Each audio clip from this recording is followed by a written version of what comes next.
Assalamualaikum warahmatullahi wabarakatuh. Selamat malam. Salam sejahtera bagi para sahabat Kahor dimanapun kalian berada. Masih bersama Bang Fawa di sini. Malam ini Bang Fawa akan menceritakan kisah Pak Sobari, seorang penari beca yang harus bergelut dengan dinginnya aspal dan teror yang mencekam di tahun 2000-an. Mulai dari penampakan kepala yang menggelinding hingga penumpang misterius yang ternyata tak berkaki. Siapkan nyali kalian, kunci pintu, dan kecilkan volume lampu. Langsung saja, mari kita simak bersama ceritanya.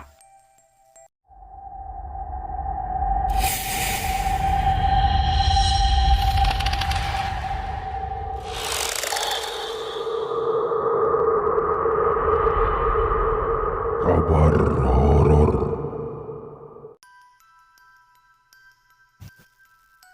Kejadian horor atau pengalaman misteri bisa dialami oleh siapapun, kapanpun dan dimanapun. Dunia yang kita pijak ini konon berbagi ruang dengan mereka yang tak kasat mata. Apalagi di tempat yang sepi dan angker, itu sudah biasa.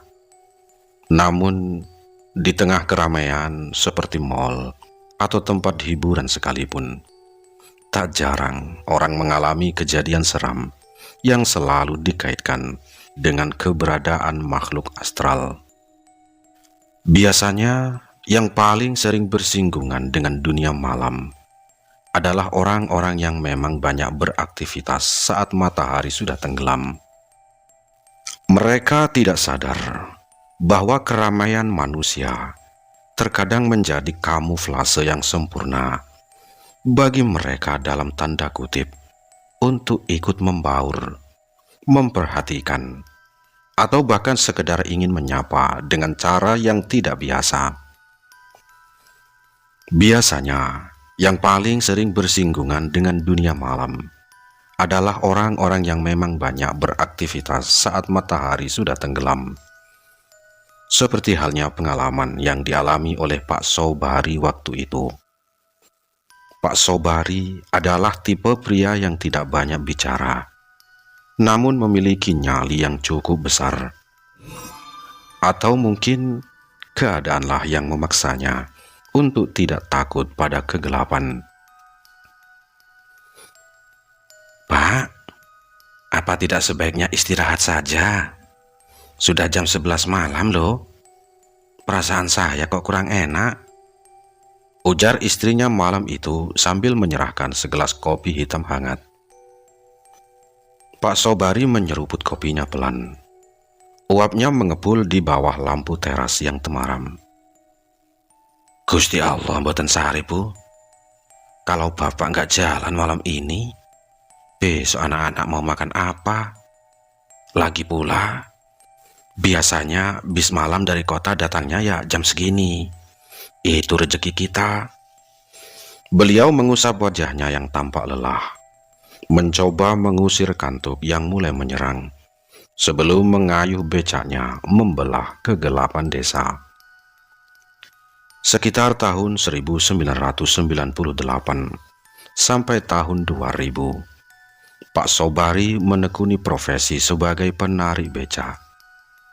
Sobat Kahor pasti tahu kan, di tahun-tahun itu, transportasi taksi belum menjangkau pelosok, apalagi ojek online. Jangankan ojek online, yang punya HP saja sepertinya belum ada di Indonesia pada masa itu. Komunikasi masih mengandalkan surat, atau paling mewah ya telepon umum dengan koin. Nah, Pak Sobari ini memang biasa menarik becak pada malam hari. Hal ini dikarenakan adanya semacam perjanjian tidak tertulis atau sistem shift di antara para penari becak di pangkalan. Ada yang jatahnya pagi hingga sore, dan ada yang jatahnya malam hingga subuh. Perjanjian ini dibuat agar semua orang mendapatkan jatah penumpang secara adil, tanpa harus saling sikut di jalanan yang sempit. Alasan lain Pak Sobari lebih memilih narik becak di malam hari adalah karena udara yang jauh lebih sejuk. Pak Sobari dan kawan-kawan biasanya mangkal di tempat pemberhentian bis yang jaraknya dari rumah sekitar 4 km. Itu masih termasuk dekat bagi ukuran tenaga Pak Sobari saat itu. Namun, jika sedang membawa penumpang, beliau bisa mengayuh hingga sejauh 8 km dari pangkalan. Wah, jauh juga ya Pak kalau sampai ke desa seberang, tanya seorang penumpang suatu kali.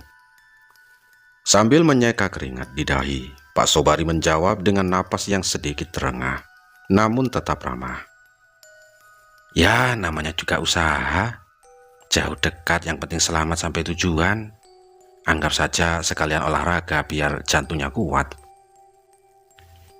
Malam yang sunyi hanya dihiasi suara jangkrik dan derit rantai becak yang beradu dengan aspal kasar, menemani perjalanan panjang Pak Sobari menembus hutan kecil dan persawahan ketika mengangkut penumpang. Target penumpang Pak Sobari dan kawan-kawan yang narik becak di malam hari adalah orang-orang yang pulang dari ibu kota. Pada masa itu, memang banyak warga desa yang merantau ke kota untuk memperbaiki nasib, mulai dari yang masih belia hingga yang sudah berumur. Sangat jarang di desa Pak Sobari yang melanjutkan pendidikan ke jenjang perguruan tinggi. Bahkan yang sampai lulus SMP atau SMA pun bisa dihitung dengan jari. Dan rata-rata anak muda di desa memang memilih lulus SD langsung berangkat ke kota untuk menjadi ART atau buruh bangunan demi membantu perekonomian orang tua di zaman itu. Nah, kepulangan mereka dengan bis malam selalu menjadi harapan bagi para penarik becak seperti Pak Sobari ini. Meski mereka tidak tahu bahwa terkadang yang turun dari bis dan meminta diantar bukan hanya manusia yang membawa rindu, tapi juga sesuatu yang mengikuti dari kegelapan.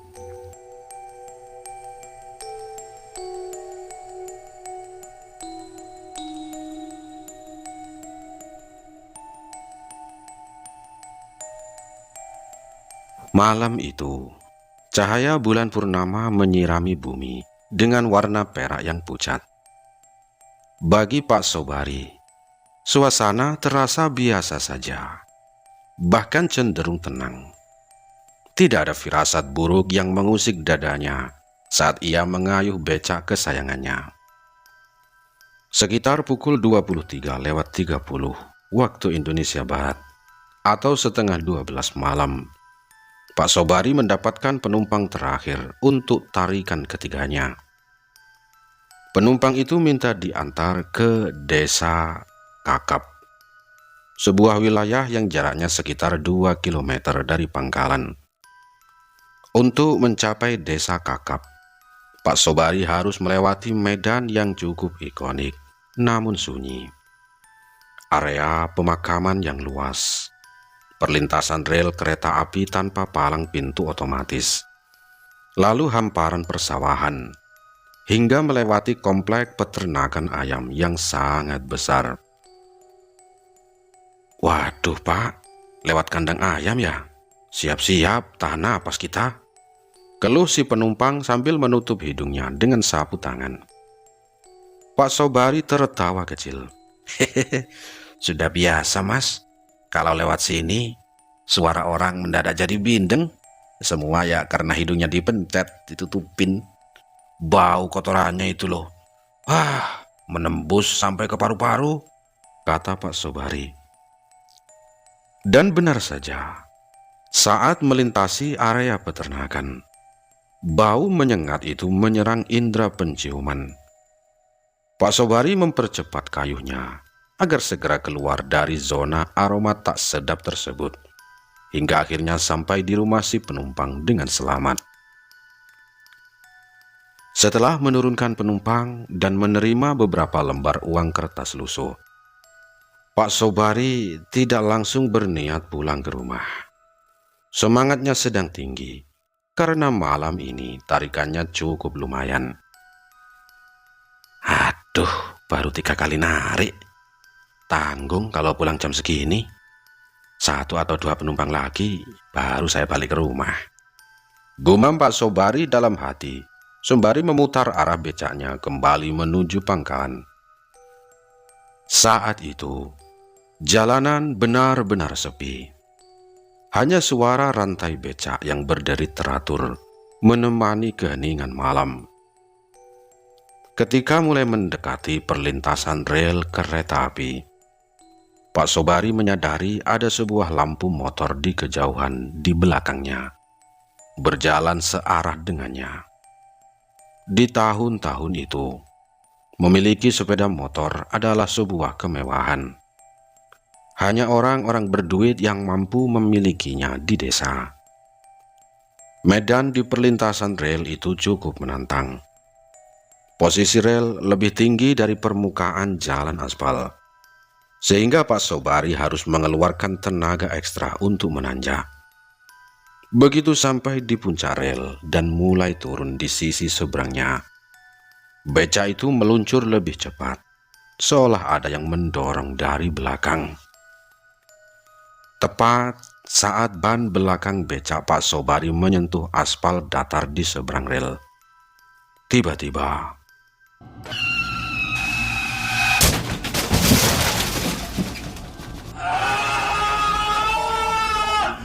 suara hantaman keras memecah kesunyian malam, dibarengi dengan teriakan histeris seseorang yang kesakitan. Astagfirullah! Pak Sobari tersentak hebat. Jantungnya berdegup kencang. Ia yakin betul pengendara motor yang tadi berada di belakangnya pasti terjatuh atau selip saat melintasi besi rel yang licin. Apalagi jam-jam segini biasanya adalah jadwal kereta ekspres lewat dengan kecepatan tinggi. Tanpa pikir panjang, Pak Sobari segera meminggirkan becaknya dan melompat turun. Ia bermaksud menolong korban kecelakaan itu sebelum hal yang lebih buruk terjadi. Namun, begitu Pak Sobari membalikkan badan dan berlari kecil ke arah rel, langkahnya mendadak kaku. Bulu kuduknya berdiri tegak. Di tempat yang ia yakini tadi ada motor jatuh, tidak ada apapun. Kosong. Jalanan waktu itu sangat gelap. Hanya diterangi cahaya bulan yang mulai tertutup awan tipis. Di situ tidak ada motor, tidak ada genangan oli, bahkan tidak ada bekas goresan di aspal. Sayup-sayup, hanya terdengar suara burung kedasih dari kejauhan. Suara yang oleh warga desa sering dianggap sebagai pertanda kematian.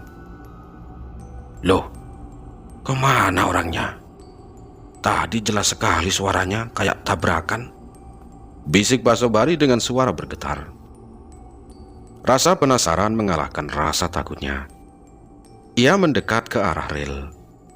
Celinga-celingu mencari sosok pengendara motor tadi. Masa iya langsung bangun dan pergi begitu saja? Tapi kan saya tidak dengar suara mesin motor menjauh. Pikirnya bingung. Pak Sobari terus melangkah hingga sampai di dekat tiang toa sirine peringatan rel. Tepat di samping kirinya, sebuah suara lembut namun menyayat hati memecah kesunyian. Om, tolong Om. Refleks, Pak Sobari menoleh ke arah sumber suara di bawah tiang tersebut. Detik itu juga, napasnya seolah terhenti di tenggorokan. Apa yang ia lihat bukanlah manusia utuh yang sedang terduduk kesakitan. Di sana, Di bawah tiang toa itu hanya ada sebuah kepala wanita tanpa tubuh. Wajahnya pucat pasi dengan mata yang melotot ngeri. Dan begitu pandangan mereka bertemu, kepala itu mulai bergerak-gerak. Gluduk-gluduk, gluduk-gluduk, gluduk-gluduk. Kepala itu menggelinding dengan cepat ke arah kaki Pak Sobari. Rambutnya yang panjang menyapu tanah, sementara bibirnya menyeringai lebar, mengeluarkan suara tawa melengking yang memekakkan telinga. Tolong. Pak Sobari tak sanggup lagi berkata-kata. Nyalinya ciut seketika itu. Ia kemudian langsung berbalik dan lari tunggang langgang sekencang mungkin, meninggalkan becaknya begitu saja di pinggir jalan yang angker itu.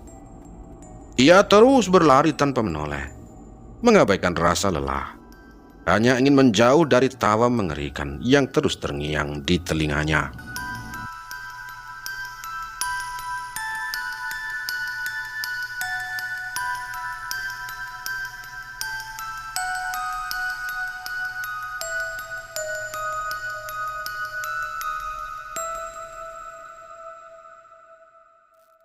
Meskipun sering bertemu makhluk astral dengan wujud yang bikin hasrat buang air kecil tak tertahankan, hal itu sama sekali tidak menyurutkan nyali Pak Sobari untuk terus menarik becak di malam hari.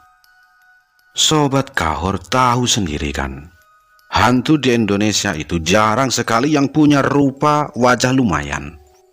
Sekalinya ada yang terlihat cantik dari jauh, pasti ada saja bagian mengerikan yang menunjukkan identitas aslinya sebagai penghuni alam sebelah. Paling cuma lewat. Begitu batin Pak Sobari setiap kali bulu kuduknya meremang. Baginya, rasa lapar anak istri jauh lebih menakutkan daripada wajah rata atau kuntilanak. Contohnya pada sebuah malam di bulan Desember tahun 1999. Waktu itu gerimis tipis tak kunjung reda, membuat suasana musim kemarau kala itu terasa lembab dan dingin. Jalanan desa yang masih didominasi tanah dan batu menjadi becek. Air tergenang di mana-mana. Namun Pak Sobari tetap membalut tubuhnya dengan jaket lusuh dan mulai mengayuh. Kriet, kriet, kriet. Karena bagi beliau, tidak narik berarti ya tidak makan. Sekitar jam 1:30 pagi, seorang pria paruh baya meminta diantar ke desa Dadapan.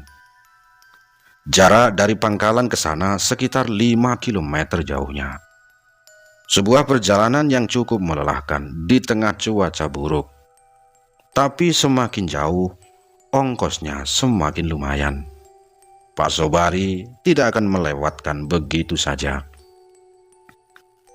Ke desa Dadapan ya Pak, lewat jalan pintas saja biar cepat, ujar si penumpang sambil menaikkan kerah bajunya. Pak Sobari mengangguk. Meski ia tahu rute itu cukup menantang. Di antara desa satu dan desa lainnya, terdapat jarak kosong sekitar 3 km yang isinya hanya pemakaman umum dan area persawahan yang luas membentang. Di tengah sawah itu berdiri sebuah bangunan tua bekas kandang kerbau yang sudah lama kosong dan terkenal keangkerannya. Benar saja sobat, saat becak Pak Sobari mulai melintasi area kandang kerbau yang gelap gulita itu, sebuah suara memecah keheningan. Sakit, tolong, sakit. Suara rintihan wanita itu terdengar lirih, namun sangat jelas di telinga. Pak Sobari mencoba fokus pada jalanan yang becek, tapi penumpangnya pun ikut bereaksi. Dengar nggak Pak? Kayak ada suara orang merintih dari dalam kandang itu, tanya si penumpang dengan suara bergetar. Pak Sobari menelan ludah. Mungkin cuma suara dahan pohon yang bergesek, Mas. Atau suara angin. Kita lurus saja ya, tancap. Jangan berhenti, kata Pak Sobari. Meski suasana mencekam, untungnya tidak ada penampakan fisik malam itu. Pak Sobari berhasil mengantar penumpangnya sampai ke tujuan dengan selamat. Namun, masalah baru muncul saat si penumpang turun. Pak Sobari harus pulang sendirian, melewati jalan yang sama. Pak Sobari sempat bimbang. Ia punya pilihan jalan lain, tapi itu berarti harus memutar jauh dan melewati desa yang beberapa hari lalu baru saja dilanda tawuran hebat. Desa yang masih menyisakan trauma karena banyak rumah terbakar dan korban tewas terpanggang di dalamnya. Waduh, lewat arah sana memutar jauh sekali. Lewat yang tadi, sudahlah, lewat jalan tadi aja wis. Bismillah, gumamnya nekat. Dengan tubuh gemetar dan napas yang terasa berat, Pak Sobari kembali mengayuh becaknya melewati jalanan yang dilewati tadi. Lampu becak yang temaram bergoyang-goyang menyinari jalanan di depannya. Tiba-tiba, dari kejauhan, ia melihat sosok berdiri di seberang kiri jalan. Alhamdulillah ada orang. Mungkin itu petani yang habis mengairi sawah. Mau nebeng dia kayaknya. Pikirnya berusaha positif. Namun semakin didekat, sosok itu terlihat jelas bukan seorang pria. Ia adalah seorang wanita dengan kulit putih pucat dan rambut hitam legam yang sangat panjang. Wanita itu melambaikan tangan dengan gerakan yang sangat pelan, seolah meminta tumpangan. Tepat di depan wanita itu, Pak Sobari mengerem becaknya. Cik! Namun, baru saja ia hendak bertanya, matanya terbelalak melihat ke bawah. Jantungnya seolah berhenti berdetak. Wanita itu ternyata berdiri mengambang. Ia mengenakan baju putih biasa, namun tubuhnya hanya sebatas pinggul. Ke bawahnya benar-benar kosong. Tidak ada kaki, bahkan tidak ada kain rok yang menutupi. Sosok itu melayang begitu saja di udara. Tanpa berkata sepatah kata pun, Pak Sobari ini langsung berdiri dan mengayuh becaknya sekuat tenaga. Ia tidak peduli lagi dengan rantai becaknya yang berderit kencang atau genangan air yang menciprat kemana-mana. Ia merasa becaknya menjadi sangat berat, seolah ada beban tak terlihat yang menumpang di kursi depan. Sesampainya di depan rumah, Pak Sobari melompat turun dan menggedor-gedor pintu rumahnya seperti orang kesetanan. Bu, buka bu, bu, ini bapak, teriaknya panik. Istri Pak Sobari segera membuka pintu. Namun, saat matanya melihat ke arah belakang suaminya, wajahnya mendadak pucat pasi. Astagfirullah, bapak! Teriak sang istri sambil refleks menutup kembali pintunya karena ketakutan. Pak Sobari bingung. Ia masih ada di luar. Kemudian menoleh ke arah kiri. Di sanalah dia, sosok wanita tanpa kaki tadi, sedang melayang tepat di samping pundaknya. Orang aku mau nebeng, kok kamu malah lari? Dikira aku nggak bisa ikut ke sini. Wanita itu tertawa melengking. Suara tawanya membelah kesunyian subuh. Sebelum akhirnya ia melayang menjauh dan hilang di kegelapan pohon-pohon besar di samping rumah. Malam itu, Pak Sobari jatuh pingsan di depan pintu. Dan sejak peristiwa itu, warga desa geger tentang teror kuntilanak tanpa kaki yang sering mengikuti siapa saja yang lewat di area kandang kerbau.